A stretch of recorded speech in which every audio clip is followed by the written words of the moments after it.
Thank you. Thank you, Andrea Lenzi. Thank you, Andrea Camelli, and thank you, the organizers of AlmaLaurea. And this is an association which has continued since it was born and is being given an importance impulse by many people, many intellectuals, looking into the questions of the university and the future of our young people. Being at AlmaLaurea is a privilege, but it's also quite a custom.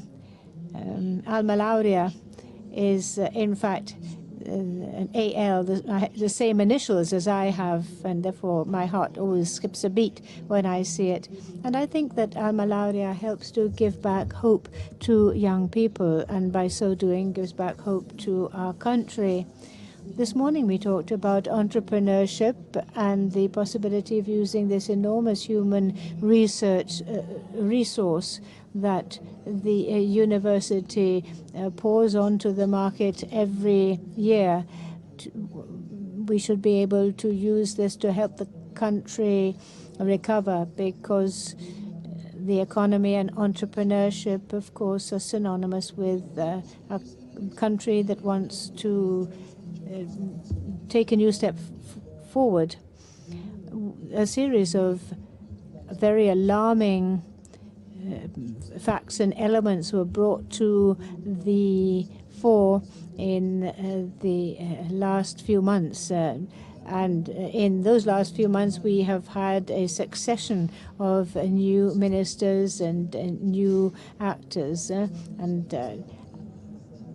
the problems that our university system is facing is something that we have put before the succession of ministers that have recently taken office, one after the other. And this trend is still continuing, but there are signs of recovery, however. We have signs that come from the universities themselves, and we see, in fact, that the universities and the various degree courses and the single-cycle courses, we're seeing the trends there, and we have a preview of what's going to happen in the coming academic year. We are given or approached for the authorization of the various courses that the universities have. And as such, we are an observatory, as it were.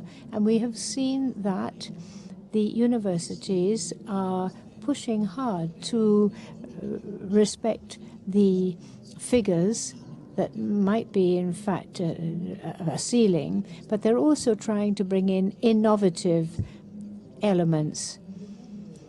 What many speakers said this morning was that within these single cycle and other types of degree courses, we must also sow the seed of entrepreneurship and encourage people to become their own employees, as it were, become self-employed.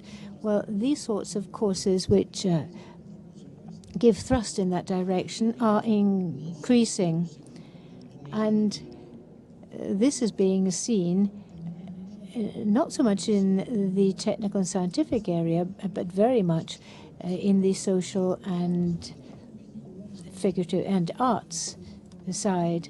So I think that the university has become aware of this and realizes the sort of challenge it is facing, and is trying to do something with this by linking up with local companies and with other institutions.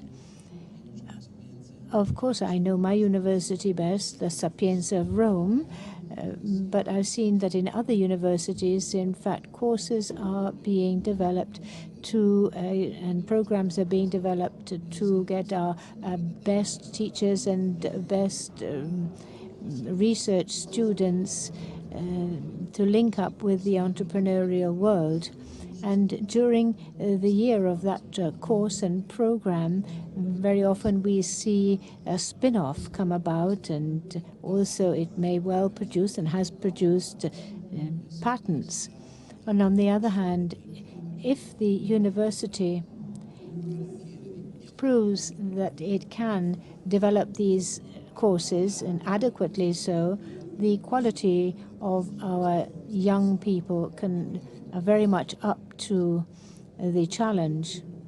So this is what I have heard this morning from the Vice Chancellor of Siena University, and as the person in charge of CRUI, he can in fact bring a lot of weight to bear.